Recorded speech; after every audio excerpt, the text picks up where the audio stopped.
1865 ហើយនឹង1053ហើយតបមក2768អីយ៉ា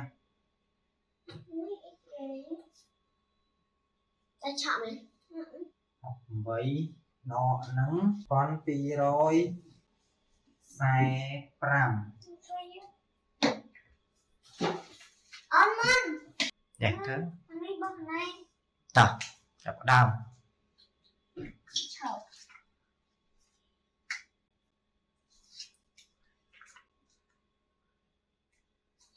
រួច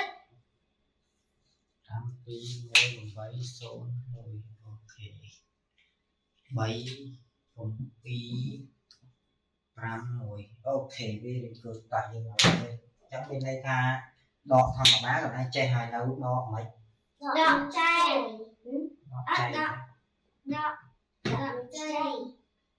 ដកមានខ្ចីណាអូខេតោះយើងមកធ្វើលេខដកមានខ្ចីយើងដកស្រង់ចេញពីសភៅថ្នាក់ទី3ដដែលមេរៀនទី6គឺតកតងទៅនឹងដកខ្ចីណា1863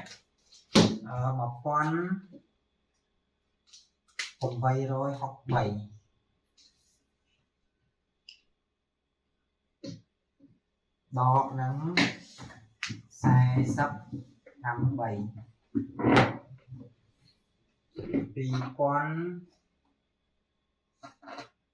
2718ដកនឹង35តោះ អមរ៉ាមុន ចាប់ដល់បាទអត់កន្លែងសរសេរដល់លើហ៎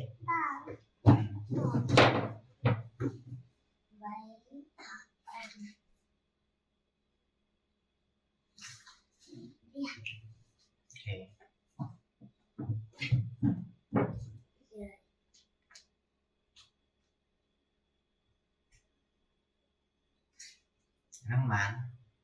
11ខ្ចីពី7មក1 11 ញ៉ែ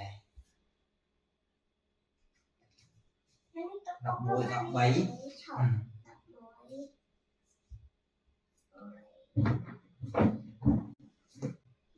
13សមណា13សម7បូក1វិញញ៉ែ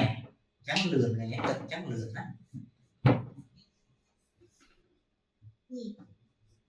មួយនេះទៀត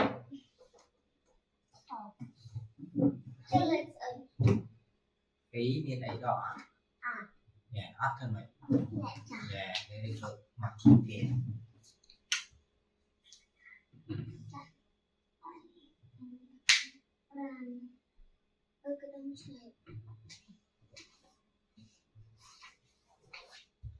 ដកធ្វើម៉េចឲ្យលឿនកុំឲ្យបាក់ដក13 ចប់